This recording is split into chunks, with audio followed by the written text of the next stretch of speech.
Hello students, IGNOU का solve exam paper लेके आ गया हूं BCOS 183 का। जी हां, जून 2025 का सॉल्व पेपर एक्सक्लूसिवली हमारे चैनल उन्नति एजुकेशन पे। एक एक आंसर देखते हैं, प्रेजेंटेशन देखते हैं। 20 मिनट लूंगा आपके, बस 20 मिनट में पूरा पेपर की रिवीजन। और आपको बताया ही है मैंने, 5 साल, सिर्फ 5 साल के पेपर कर जाओ तो बहुत अच्छे मार्क्स आएंगे। इंपॉर्टेंट क्वेश्चन के लिए पहला क्वेश्चन पढ़ते हैं। What do you understand by computer generation? Computer generation होता ही क्या है? जैसे हम i7 लेते हैं, i7 का 12 जनरेशन, 14 जनरेशन, इन जनरेशन से फर्क ही क्या पड़ता है बच्चे? ऐसा ही समझ लो, various stages of technological advancement in computer development. जैसे आईफोन चेंज होता रहता है ना, 13, 14, 15, 16, 17, तो क्या हो रहा है? टेक्नोलॉजी अपग्रेड हो रही है। तो यही जनरेशन अपग्रेड होते होते मतलब टेक्नोलॉजी में कुछ और चेंजेस आए हैं, कुछ और अच्छी चीजें आई हैं।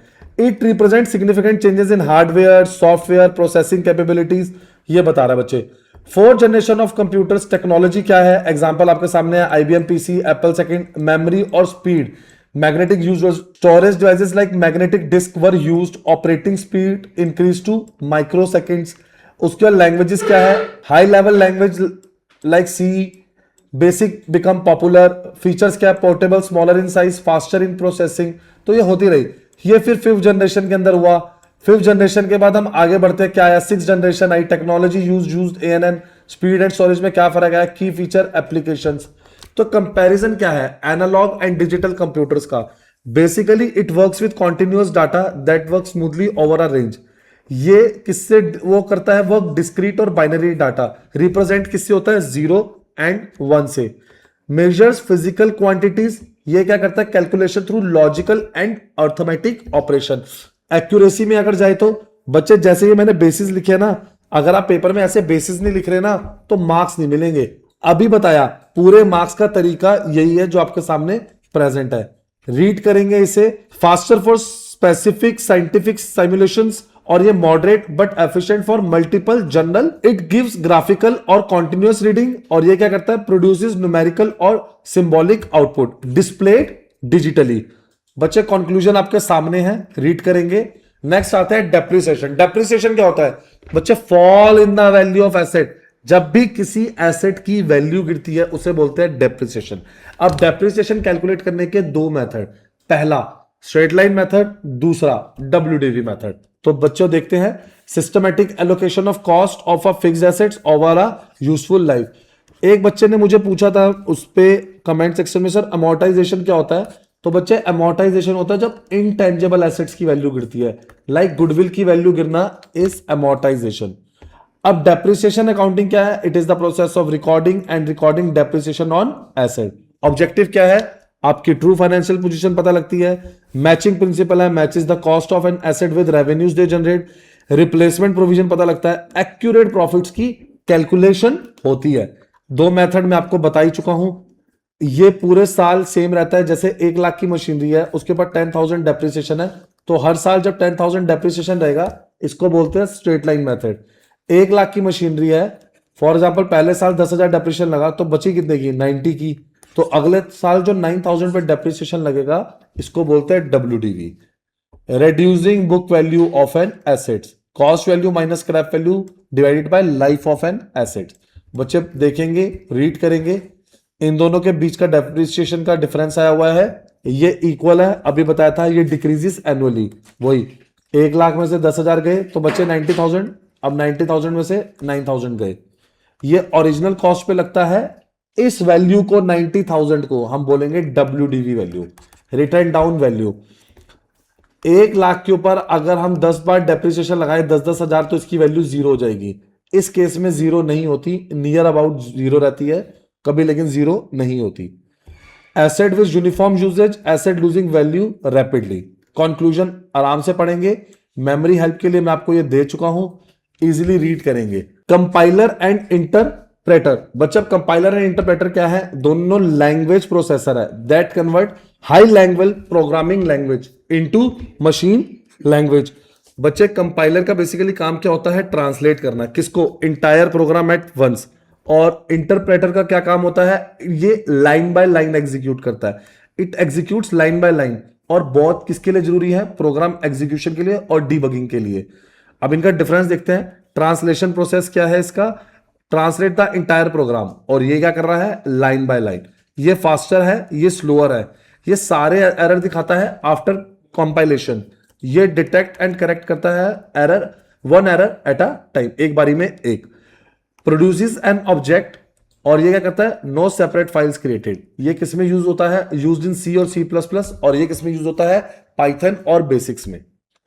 तो बच्चे फिर से कंक्लूजन देखेंगे, कीवर्ड एंकरिंग आपको जिससे हेडिंग याद रहे। सर इसका फायदा क्या होता है, अरे बच्चे हेडिंग सही से लिखो, बाकी जैसे मैंने आपको मेन पॉइंट दिए, कुछ भी मेन पॉइंट लिखोगे एग्जामिनर फुल मार्क्स देगा। ऑपरेटिंग सिस्टम क्या होता है, software that manages computer hardware and software. Android OS क्या होता है, it is use mainly in mobile devices, आपको पता ही है। और विंडो ओएस क्या होता है, it is popular for desktops and laptops. हमारे डेस्कटॉप में क्या चलता है, विंडोज, फोन में एंड्रॉइड। ये ऑपरेटिंग सिस्टम है बच्चे। एंड्रॉइड किसने बनाया है, गूगल ने, और विंडो माइक्रोसॉफ्ट ने। एंड्रॉइड एक ओपन सोर्स है, ये डेस्कटॉप बेस्ड ओएस है, ये टच स्क्रीन बेस्ड इंटरफेरेंस है, ये जीयूआई इंटरफेरेंस है with keyboard and mouse. Android कहां मिलेगा, गूगल प्ले पे, विंडोज माइक्रोसॉफ्ट स्टोर पे। ये ज्यादातर मोबाइल और टैबलेट्स में यूज होता है, और ये डेस्कटॉप्स एंड लैपटॉप्स में। इजी, मिल गया डिफरेंस। पहले तो मेरे चैनल को लाइक और सब्सक्राइब करो, ये कीवर्ड एंकरिंग बहुत मेहनत करिए बच्चों, ये रहा मेरा चैनल, पहले लाइक और सब्सक्राइब करो, और दोस्त के साथ शेयर करो कि हमें सारे पेपर्स के सॉल्यूशन मिल गए हैं। सबसे पहले अगर इंफॉर्मेशन मिल रही है तो वो हमें उन्नति से मिल रही है, और ये रही मेरी वेबसाइट उन्नति एजुकेशन /ignu। बच्चे अब इसमें देखेंगे क्या क्या मिलेगा आपको, इग्नू एडमिशंस। अगर आपको कोई एडमिशन रिलेटेड प्रॉब्लम हो, आपको कोई असॉल्ट असाइनमेंट चाहिए हो, गेस्ट पेपर लेने हो, प्रीवियस ईयर पेपर हो, नोट्स हो, सब मिलेगा बच्चे आपको।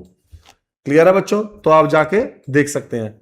आगे बढ़ते हैं, सोल प्रोप्राइटर और पार्टनरशिप में फर्क क्या होता है। सोल प्रोप्राइटर कौन होता है, जब मैं अकेला बिजनेस करना चाहता हूं, मुझे किसी के साथ मिलकर बिजनेस नहीं करना, दैट इज सोल प्रोप्राइटर। और पार्टनरशिप कौन होती करता है, जब हम एक से ज्यादा मिलकर पर्सन बिजनेस करते हैं।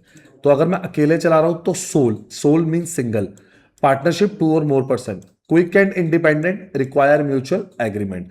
इसमें अनलिमिटेड पर्सनल लाइबिलिटी होती है, इसमें शेयर्ड लाइबिलिटी होती है अमंग पार्टनर।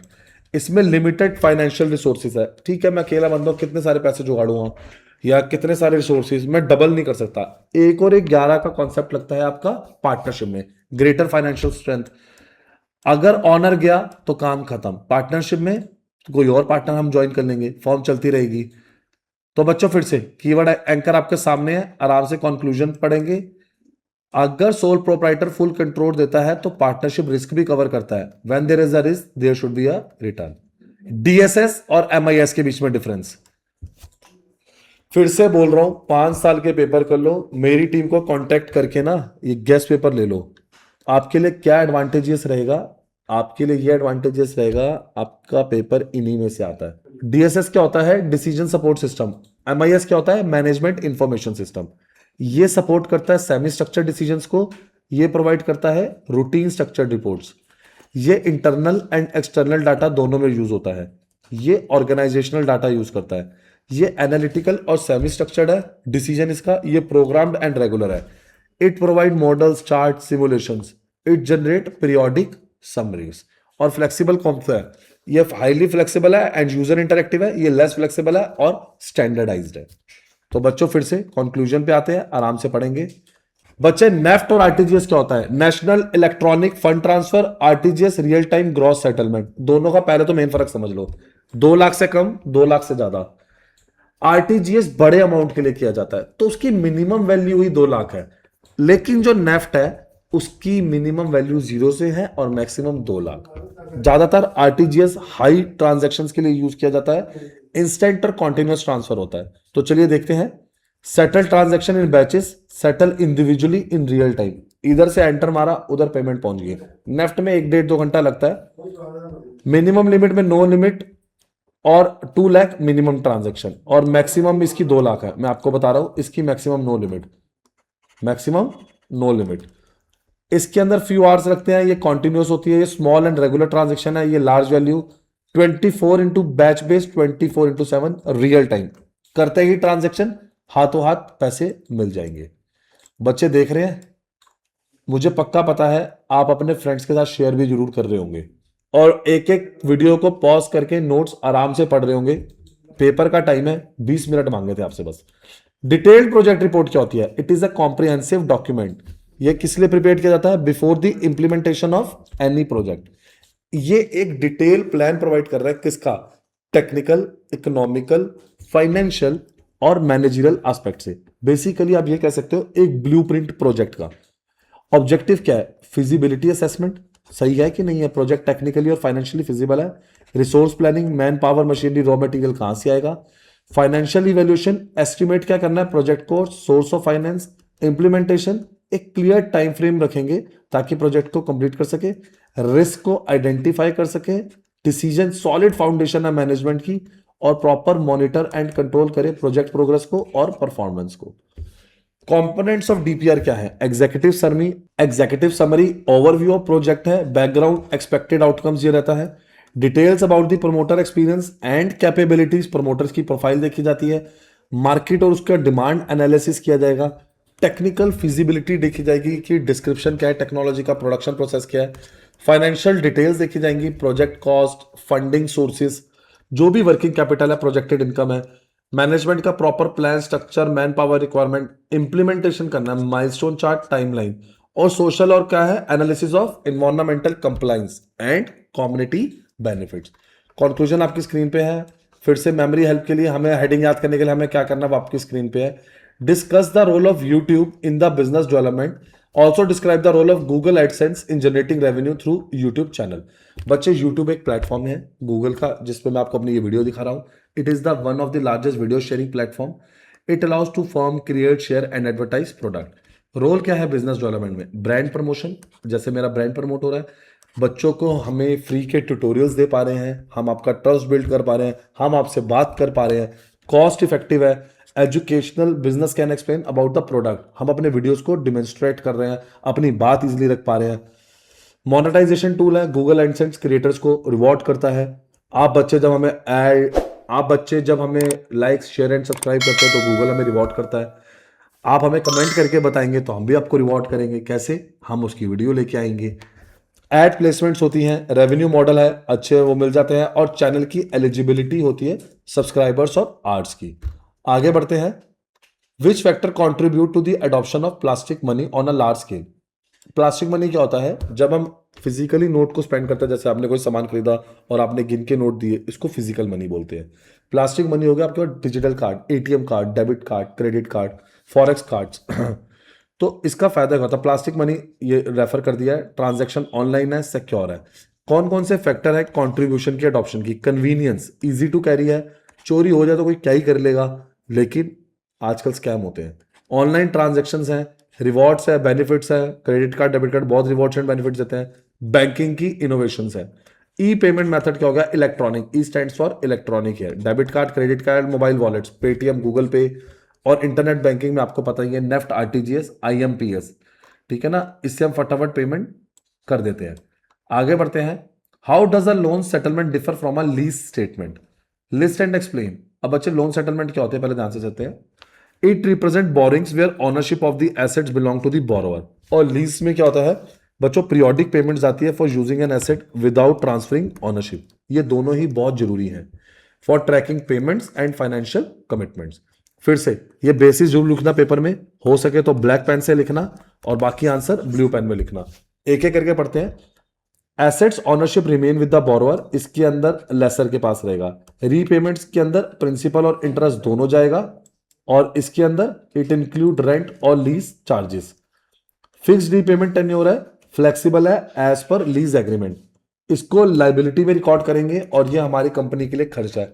लीज हो गया, जैसे मैंने एक लीज ले लिया है कि लंबे समय के लिए एक लीज ले लिया है, हम अब क्या काम कर रहे हैं, एग्जाम्पल के लिए हमने कोई प्रॉपर्टी लीज पे लिया तो बहुत टाइम तक देते रहेंगे, तो बिजनेस के लिए एक्सपेंस बन जाता है। जैसे एक रेंट होता है, ऐसे वो मेरे लिए एक्सपेंस बन गया, मैं बहुत लंबे समय तक दूंगा। कंपोनेंट्स क्या है? प्रिंसिपल अमाउंट इन्वॉल्व है, इंटरेस्ट जाएगा, टेन्योर डिसाइडेड होता है, इंस्टॉलमेंट कितनी कितनी जाएगी, आउटस्टैंडिंग बैलेंस लोन के केस में होता है, ड्यू डेट्स और पेनल्टीज भी होती है। अगर आपने नहीं दी, एचडीएफसी बैंक वाले गाड़ी ले जाएंगे। अब आते हैं टाइप्स ऑफ कंप्यूटर नेटवर्क पे। कंप्यूटर टाइप क्या है? कंप्यूटर के नेटवर्क कौन कौन से होते हैं? सबसे पहले PAN, small network covering a single person, Bluetooth, mobile hotspots. Local area network, LAN, LAN. अब इसके अंदर क्या होता है, computer with in a building और a campus. MAN, metropolitan area network link several LANs across the city using a cable और या कोई वायरलेस टेक्नोलॉजी। उसके बाद होता है वैन, cover large area like countries, the internet is the best example. SAN, storage area network, high speed network है for centralize data storage. VPN, provide secure communication through encrypted internet connection. Encrypted आपको पता ही है, WhatsApp में encrypted लिखा आता है, तो वो मैसेज कोई और नहीं देख सकता, रीड कर सकता, तो उसको हम इंक्रिप्टेड मैसेज बोलते हैं बच्चों। क्लियर है? आगे बढ़ते हैं बच्चों। टाइप्स ऑफ ऑपरेटिंग सिस्टम आपके सामने है। इट ऑपरेटिंग सिस्टम होता ही क्या है? Software that manages computer hardware and coordinates interaction between user and system. ये इसका क्या काम होता है? एफिशिएंट एग्जीक्यूशन करना प्रोग्राम एंड ओवरऑल सिस्टम की। टाइप्स क्या है इसके? Batch OS, multiple programming OS, multitasking OS, time sharing OS, real time OS, distributed OS, network OS. बच्चे हर एक क्या क्या मैंने उसका लिखा हुआ है। जैसे बैच ओएस क्या क्या लिखा हुआ है? एग्जीक्यूट्स ग्रुप जॉब्स ऑटोमेटिकली, किसी का भी इंटरवेंशन यूज नहीं करती, without user intervention. Multi programming OS क्या करता है? Runs multiple program simultaneously increasing CPU utilization. Multitasking, it allows the user to perform several task at once. allocate CPU time equally among multiple users. Process task instantly, used in robotic defense and control system. Distributed OS क्या करता है? Manage several connected computers at one system. और network OS control and manages operation across connected computers in a network. Clear है students? आराम से पढ़ो, video pause करो, आराम से पढ़ो, एक एक लाइन बताइए, इसी को पेपर में एक्सप्लेन करना। सर इतना भी लिखेंगे पूरे मार्क्स मिलेंगे बच्चे। जनरल डाटा प्रोटेक्शन रेगुलेशन, आराम से देखेंगे। मेन प्रोविजन क्या थे डाटा प्रोटेक्शन के? कंसेंट रिक्वायरमेंट के, एक्सेस चाहिए था, राइट चाहिए था, right to access. Data portability का, डाटा पोर्टेबिलिटी के बाद आपको क्या करना है? Right to be forgotten. Penalties क्या है? Non compliance result in heavy finance. इसका ग्लोबल इंपैक्ट क्या है? Encourage world wide business to improve privacy policies. Clear है बच्चों? Captcha code and its purpose. बच्चे कैप्चा कोड ध्यान से समझ लो, होता क्या है? कैप्चा बेसिकली ना, जब हम आता है ना, जब भी हम कोई जैसे माइक्रोसॉफ्ट में मेल आईडी बना रहे हैं तो वो कैप्चा आता है, या हम कभी अपना रिजल्ट आप डाउनलोड करेंगे तो उसमें कैप्चा कोड मांगा जाता है। जब आप इग्नू का वो करते हैं ना, लाइक रिजल्ट डाउनलोड करेंगे या आप लॉग इन करेंगे तो कैप्चा मांगता ही मांगता है। इससे ये पता लगता है कि वो ह्यूमंस है, कोई बोट नहीं है। आजकल आपको पता ही है AI भी बहुत करते हैं और स्पैम्स बहुत हो रहे हैं, और सिक्योरिटी की इन्हेंसमेंट भी चाहिए। तो बच्चे यही लिखा है, it is a security mechanism used to verify that a user is human, preventing automated bots from exploiting websites. Purpose मैंने आपको बताई था, preventing spam, enhance security, verification के लिए, रिड्यूस सर्वर लोड, इससे सर्वर लोड पे कम पड़ता है। टाइप्स ऑफ कैप्चा, कोई टेक्स्ट बेस्ड रखता है, कोई इमेज बेस्ड। माइक्रोसॉफ्ट जब आप मेल आईडी बनाएंगे तो इमेज बेस्ड रखता है। ऑडियो कैप्चा भी रखे जाते हैं ताकि जो बंदे देख नहीं सकते उनके लिए। और reCAPTCHA Google's AI based verification होती है। क्लियर है बच्चों? क्लियर है? इंटरनेट सर्विसेज बहुत सिंपल। इंटरनेट क्या होता है आपको पता ही है, ईमेल करना, www.unnatieducation.com। enables uploading and downloading files between computers. Chat करना, मैसेजिंग करना, voice over internet protocol, internet based voice और video calls. Social networking platforms like Facebook, ये क्या है? Social networking. E commerce, Amazon, Flipkart, Snapdeal, हमारा unnatieducation.com, जहां पर आप जाके कोई भी पेपर्स परचेज कर सकते हैं, गैस पेपर परचेज कर सकते हैं। ठीक है बच्चों? तो ये सारी इंटरनेट सर्विसेज हैं। आगे डिफरेंस स्टार्ट हो गया है, रीड करेंगे। होपफुली आपने बना रहे होंगे नोट्स मेरे साथ साथ, मेरी टीम को कॉल कर ही लिया होगा आपने। 5 साल के पेपर ले ही लेंगे। देखो अभी मैंने आपको ऊपर बताया था ना, WN LAN, देखो इन दोनों के बीच में डिफरेंस भी आ गया। मैं तभी बोल रहा हूँ 5 साल के पेपर कर लो, क्योंकि मुझे पता है बार बार यही होना है, क्वेश्चन रिपीटिशन में आते हैं। सर अगर टाइम बहुत कम है तो गैस पेपर ले लो बच्चे, गैस पेपर ले लो, क्योंकि गैस पेपर से भी आपका पर्पस सॉल्व हो जाएगा। NPV IRR, कैपिटल बजटिंग का क्वेश्चन है ये। चलो ये बताता हूं, नेट प्रेजेंट वैल्यू क्या होती है? डिफरेंस बिटवीन जो भी आज cash inflow minus cash outflow इस NPV। IRR क्या होता है? डिस्काउंट रेट, जो NPV को जीरो करता है। हमें NPV ग्रेटर देन जीरो होगी तो ही एक्सेप्ट करेंगे। हम इसके अंदर IRR कब एक्सेप्ट करेंगे? जब IRR is more than the cost of capital. बच्चे internal rate of return. For example आपने 1 करोड़ लगाए, उसके अंदर आपको 1 करोड़ 10 लाख आए, 20 लाख आए, तो 10% रिटर्न, 20% रिटर्न। अगर IRR ज्यादा है, रेट ऑफ रिटर्न ज्यादा है आपकी कॉस्ट से। सर कॉस्ट कैसे? फॉर एग्जाम्पल मैंने आपसे 10% पे एग्जाम्पल के लिए 1 लाख पकड़े, लोन लिया, तो मुझे उसके ऊपर 10,000 इंटरेस्ट देना है। इसका IRR मुझे कम से कम 11 से 12% चाहिए। ये बहुत इमेजिनरी है, इतना नहीं चाहिए होता। प्रैक्टिकली 30 से 50% तो मिनिमम चाहिए होता है। सर क्यों? बच्चे अगर बिजनेस करना है तो आपका इतना महीने का नहीं कमाएंगे तो सैलरीज कैसे निकलेगी, रेंट कैसे निकलेगा, चीजें कैसे निकलेंगी। उसके बाद measures, absolute major, relative major. Require pre determine discount rate, determines discount rate internally, shows total gain in monetary terms, shows rate of return, percentage में डिनोट करके दिखा रहा है। Wow. Current ratio and quick ratio, सबसे easy difference. Current ratio क्या होता है? मैं फॉर्मूला लिख देता हूं पहले तो। Current ratio is equals to current assets upon current liabilities. Quick ratio या लिक्विड रेशो कह लो, मैं QR भी लिख देता हूं। Current asset minus stock minus prepaid expense upon current liability. ठीक है बच्चे, ये जो current asset minus stock minus prepaid expenses है ना, हम इसे एक और चीज बोलते हैं quick asset QA, liquid asset LA। Clear है? इसकी आइडल रेशो होती है 2:1। अच्छा चलो, डिफरेंस में दिया हुआ वही पढ़ लेते हैं। Compares current asset to current liabilities, compare liquid asset to current liabilities. मैंने आपको बताई दी है, फॉर्मूला मैंने लिख के दिखा दिया है। सारे करंट एसेट होते हैं, मैंने आपको फॉर्मूला लिख के दिखा दिया है, एक्सक्लूड इन्वेंट्री। और ये 2:1 इसकी आइडल रेशो है और इसकी 1:1। ये बेसिकली ओवरऑल लिक्विडिटी को मेजर करता है और ये लिक्विडिटी और सॉल्वेंसी को मेजर करता है।